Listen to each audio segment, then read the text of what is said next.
Welcome to the John McAllister Report, where John McAllister, top football evaluator, interviews college and high school coaches and athletes from around the country.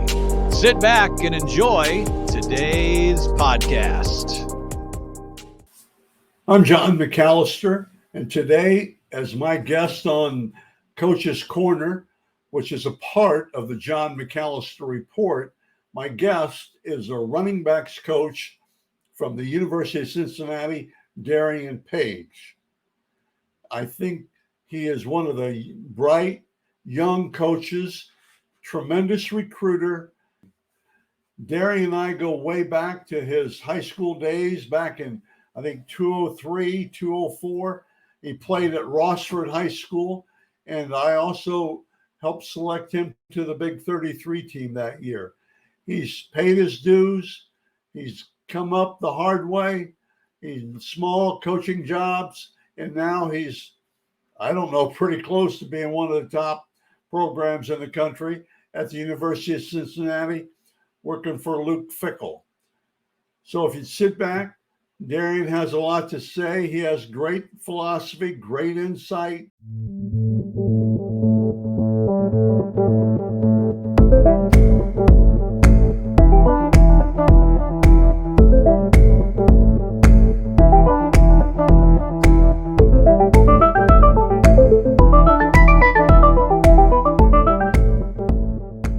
So much my privilege and such an honor to have my guest today, coaches football, college football. I knew him when he was about 2003 or 4. He played at Rossford High School, south of Toledo, and helped select him on the Big 33 team that played Pennsylvania, and watched him do a lot of things that we'll talk about. But Darren Paige, he has paid the price to be where he is. I read his bio last night, and what he's been there, man. He's been doing, like, he started not from scratch, but it was pretty close to it, I think, from all schools. And he was even a high school coach down in Florida for a year or so. So he's really been experienced. Darren Paige, running backs coach at Cincinnati. My very first question: what went through your mind when you were on the field in the Final Four for the University of Cincinnati last year?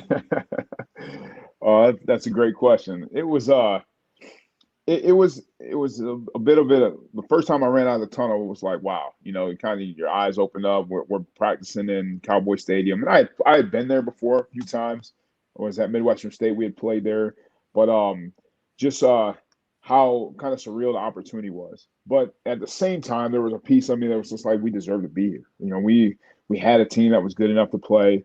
Right. Those guys that, I was blessed to kind of reap the benefits of the sacrifices that had been made from the guys before me. And they deserved to be there. They were good enough to be there. And, I just wanted to do whatever I possibly could to help us walk off that field and be victorious. Well, tell me a little more about your experience then. Just at the opportunity to be in the Final Four, as a coach, is something that you always want to be a part of. And being a part of the University of Cincinnati was awesome, because I had been able to watch and pay attention to what those guys had been through. And the guys that came back, they earned it. I'm not going to say they deserved it, but they definitely did everything they possibly could to earn that opportunity. And we were good enough to walk off that field victorious.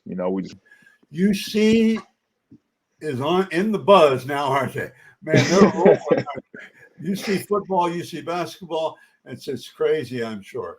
Okay, Darren, I read your bio last night and took some notes and stuff. But you graduated from Findlay University, right? Yeah. Yep, I did. What year? I want to say 2008. Oh, okay. No, you're right. That's right. Yep. And I think that's when I met you. You were working for Coach Mike Malk at Kent, doing basketball officiating. Yep. Right. But and that's when I met you. In fact, well, tell me then. I know you started in Florida and you did the small school route, okay? And then you've kept moving and moving up, I would say. Yeah. Kent State was a good experience. You were GA there Yep. at Kent Yep. State. Was a And that's where you graduate got your assistant for. master's. Yep, got my master's from Kent. Was a graduate assistant for Daryl Hazel, who was our head coach, and was there during an unbelievable time. It was the first time in 40 years that we had made a bowl game, and went to the MAC championship game. Ended up falling short to Northern Illinois, but that time at Kent State was unbelievable, and that's kind of where I made that decision that, hey, I'm gonna jump in with both feet and see how good of a coach I could be. That's really good. And were you with John Haycock then too? Yeah, oh yeah. Coach Haycock was our D coordinator. Marcus Freeman was our linebackers coach. What I thought. He had a good staff. Darryl was a good head coach. He was well organized. He was a Trestle guy. Okay, one thing I compliment you got your master's. A lot of guys are coaching college football that don't have a master's. Now they may be working toward it, but they don't have it. I know that. Yep. They don't have a master's. Okay, let's go from Kent State. Where did you go then? So when I'm at Kent State, Coach Hazel decides he's gonna go to Purdue, and I thought I was ready for a full-time opportunity, have my own room, get out on the road recruiting, because at that time I'd been a GA at Gannon University and now at Kent State, and just wanted to see just trial and error a little bit. I learned a lot of things from being at Kent, from being at Gannon, and wanted to just try it for myself, and thought I was ready, was really confident in that I could do a good job. So I ended up getting a job as a receivers coach at Midwestern State University, where I was there for 4 years down in Wichita Falls, Texas. Okay. Well, you just stumped me there because I had no idea where Midwestern State. So I didn't. I looked it up, by the way. I cheated. We're with the Bill Walsh Minority Fellowship, right?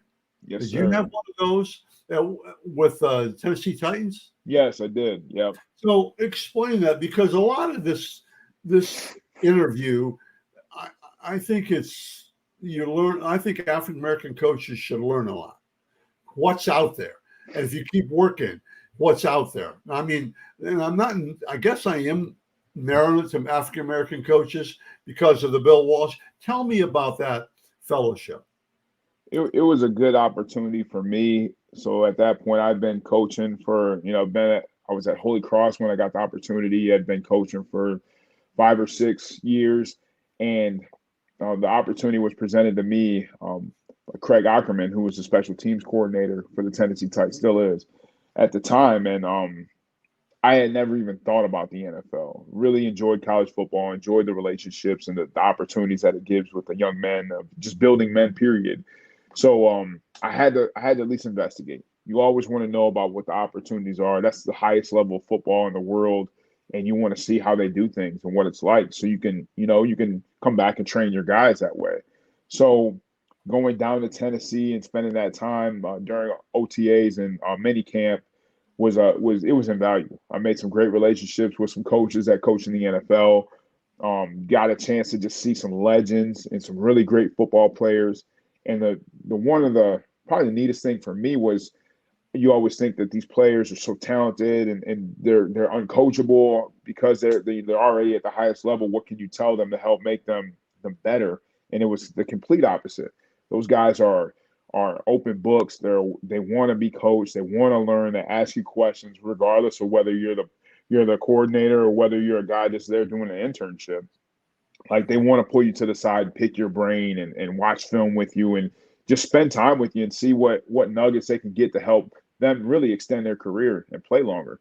So, like, it just was a really great experience of just learning football, seeing how their day-to-day goes, and just really give you a chance to, when you walk away and you reflect, to see, like, okay, is that something that I could see myself doing for a long time, or am I more comfortable in college? It really gave me an opportunity to figure out what steps I need to take in my career and what goals I want to have. So a Bill Walsh scholarship like that, or internship, that's very gettable, doable. You just have to work to get it, apply for it, and things like that. Yep, apply for it, and build some relationships with some guys that are coaching in the NFL, and I feel like now more than ever, it's a lot easier. Those guys are they're reachable, and I mean, you write them letters, they'll write you back, they'll call you. They want to help guys grow and learn too, because they know that somebody helped them get that opportunity. So it's very, very reasonable thing. You just got to apply for it and put in a little extra time, but it's worth it. The knowledge you get out of that thing is invaluable. Let's finish with one part of this. Tell me about the trust factor in high school, college, and pro. Why is trust so important? I mean, I think it's trust. I think it's everything, because it's when we're talking about relationships, and in relationships, you got to believe that, there's got to be some faith in there with that, even though you may not be able to see it, that the person that you're dealing with has your best interest at heart. And so the way we look at it is building relationships with guys, being upfront and honest with them. I think is the biggest piece of guys, and they've got hopes and dreams. They want to play on Division I football, or they want to play on Sundays. Being able to build great relationships with guys built on honesty. You want to build a relationship on nothing false. You don't want fallacies. You want to build them on strong things like honesty. And I think that's probably the cornerstone of trust, is honesty, and being able to give guys tough information when they're not playing well. Let them know, and let them know why, and let them know how also we're going to be able to get better and work together to get better. But also be able to praise them when they are doing a great job, and pat them on the back, and celebrate with them when they have done the right things or great things, whether it be on the field or off the field. And that's the other piece of trust, is it can't just be about X's and O's.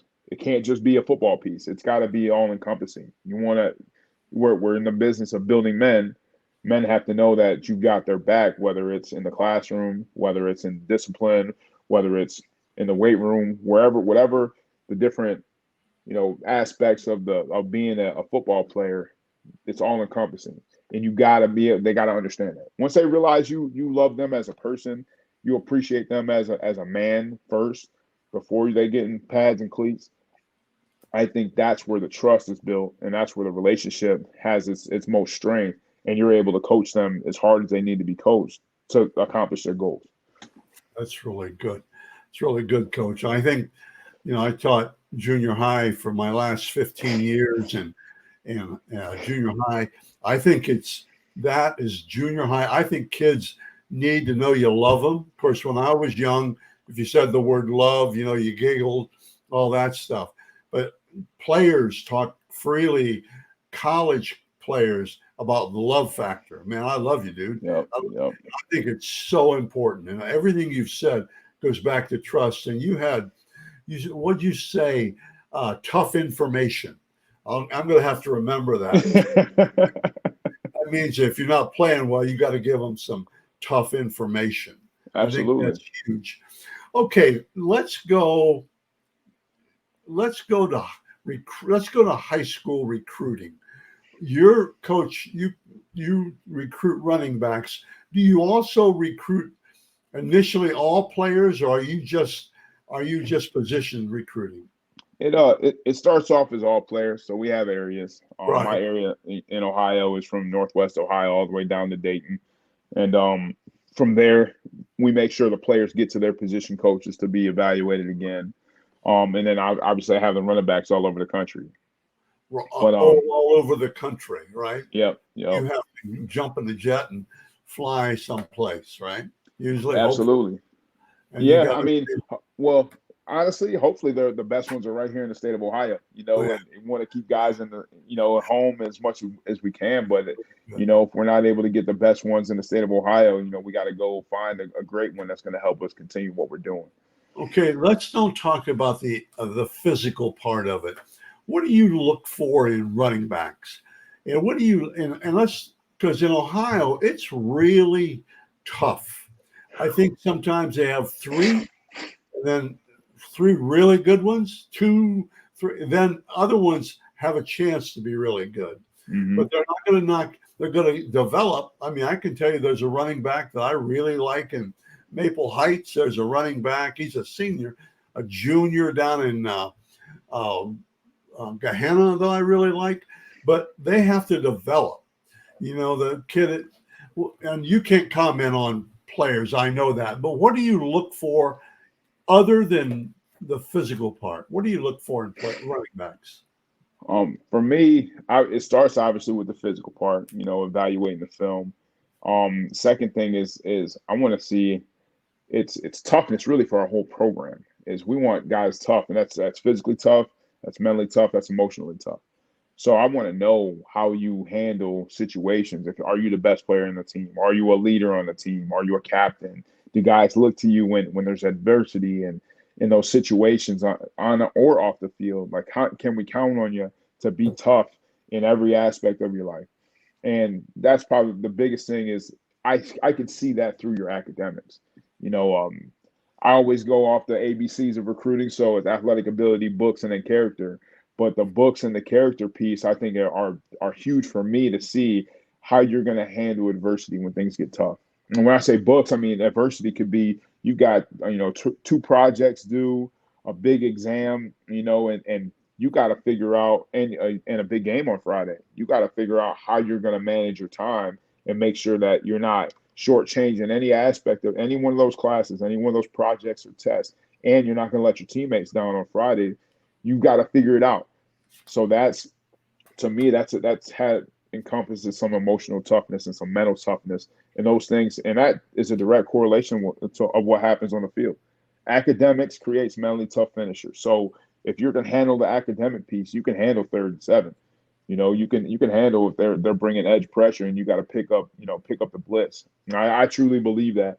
And those are the type of guys that we look for. So when I'm talking to coaches and they're telling me that they've got the best running back they've ever seen, I want some examples, and I want the film to be able to back up everything that they're saying with, whether it's competition may not be great, but they're dominating in everything that they're doing, or they're playing in big games and they're coming through in the clutch.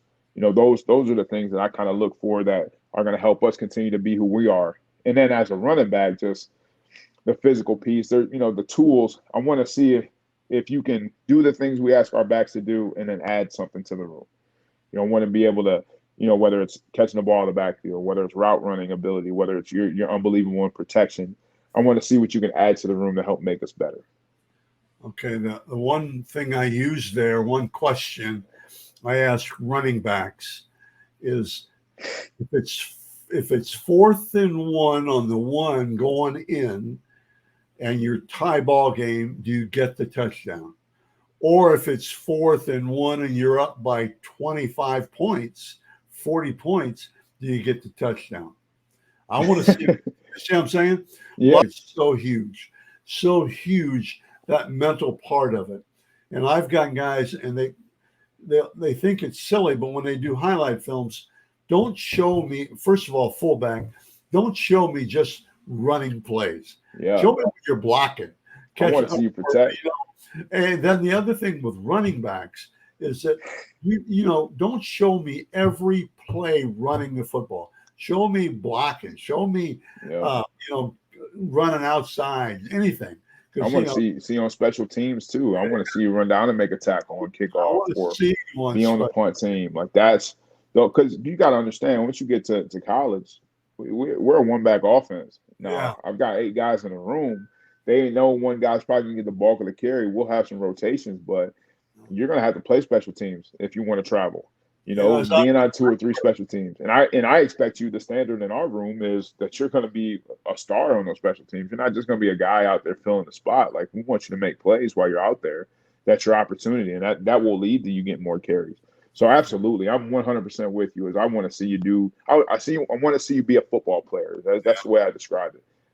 I understand I coach backs, but when you come to college, you're not going to be the back that gets all the carries. So I want to see you be a football player and make plays all over the field, not just carrying the ball.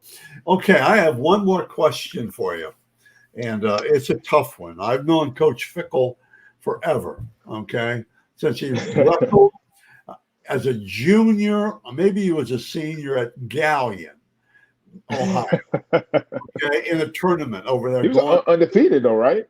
Huh? Coach Fick was undefeated. Yeah, he got beat once, so it's a state, I think. Junior, senior year? Oh, not a senior year. maybe Oh, okay. junior. All right. Okay. All But right. please don't tell him that. He'll try to pin me or walk me. What when you bring a player to him, or you tell him, what does he look at in players that you know? What does he expect? I mean, obviously, we want the best players that we can find. But I think that when you bring a guy to Coach Fick, two things come to mind right away is toughness, physically, emotionally, and mentally, and then it's effort and attitude. Like, does this guy just go? I mean, is he a kid that plays just unbelievably hard no matter what the situation is? Is he a guy that when he's around his teammates, he's got a tremendous attitude? He's a leader on his team. And is it you go see him play basketball as this kid? Is he the hustle guy that's grabbing rebounds and not just scoring all the points, but doing the dirty work too? Like he wants effort and attitude and toughness are the two big things that come to mind. And I think those correlate into the last thing, which would be competitive spirit. Do these guys like to compete? Okay, fine. You're at a small school. Are you dominating in every aspect? Are you taking plays off? Are you competing? I want to see you compete because the guys that we have in our program now, that's what they hang their hat on. Like that's what gives us a chance against Alabama in the playoff game or whether it's Miami of Ohio. It doesn't matter when we put that ball down, are you going to compete? And if you got that in you, you always have a chance to win. If you're built that way, if you're wired that way, and some of that stuff we can teach and try to cultivate and build, but some of that stuff just is innate and you're born with it. So like we want competitive people. So if you bring a guy that crosses desk that's you're kind of lukewarm on as far as the way he competes or his effort and attitude, or you got to question his toughness at all in any aspect, it's probably not a guy that Coach Fick's gonna wanna ride with you on. Yeah. He's gonna tell you to keep digging and find maybe you can find somebody better. It's some of them kids, I call them the white line guys. They could be joking around with me on the outside. And boy, once they step on the other side of that white line, they're like animals. Yeah, and that's you know what I'm saying. I know exactly what you're saying and that's the way we treat it. You see our guys will be the great personalities, hilarious, guys you love being around. And we jog on the practice field, we cross over that line. You see they hit it running, and it's like where is this guy? We were just laughing about right before we crossed into the gate, we got on the field and they understand. And those are the type of guys that have helped this program grow and helped us get to where we are, and ultimately they're going to help us get to where we want to be at the end of the day. Okay, my last question for you. Okay, and you started the climb, and you were at, my goodness, Midwestern State, wherever that is, and Fort Hays, someplace in Florida, and you've been at Holy Cross or one of those schools. Yep, Holy Cross and Stony Brook. Tell me, for young coaches now, African Americans or white coaches, young guys, how important is it to have a good wife?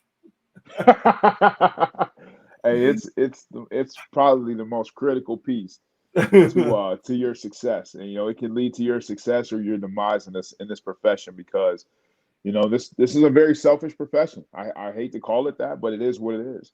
And I say it's selfish because everybody that you care about, that you love, family, friends, siblings, whatever it is, they have to sacrifice in order for you to be successful in this profession.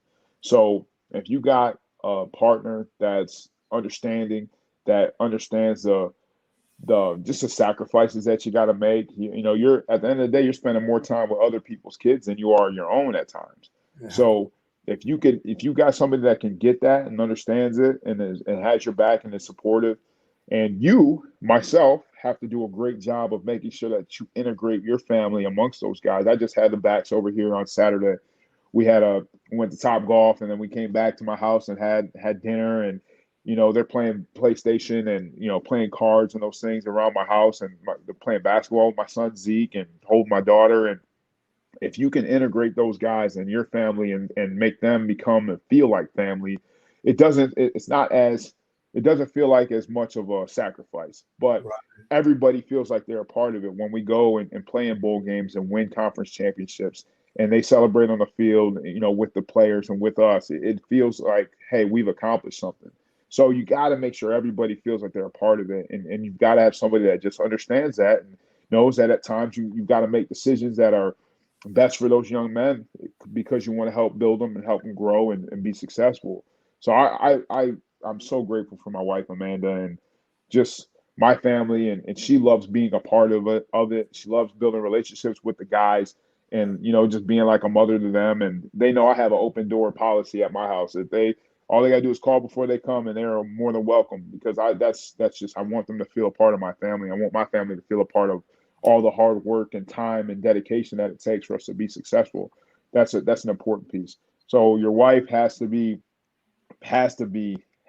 just down for the cause and a ride or die chick, as some guys would say. And I tested her. When we first started dating and got together, I gave her 2 seasons and 2 springs. She can make it through 2 regular seasons and 2 spring recruiting seasons. I was like, yeah, she's ready to go. Well, So that I only see pictures of her, but I think she's really neat. Darren Paige, I really appreciate you being on the program, my show. I've known you for a long time, and my goodness, we just learned so much about football and about coaching and about you and about what you expect. And I think that's so huge. And we'll try it again sometime, maybe after the season. Okay. that sounds good. Anytime. I appreciate you working with our crazy schedule, and yeah, I'm excited. I know you'll be down to practice or something. I know I'll see you soon, so I look forward to it. I always do. Thanks, Darren. Thank you very much. All right, thank you. You have a good day.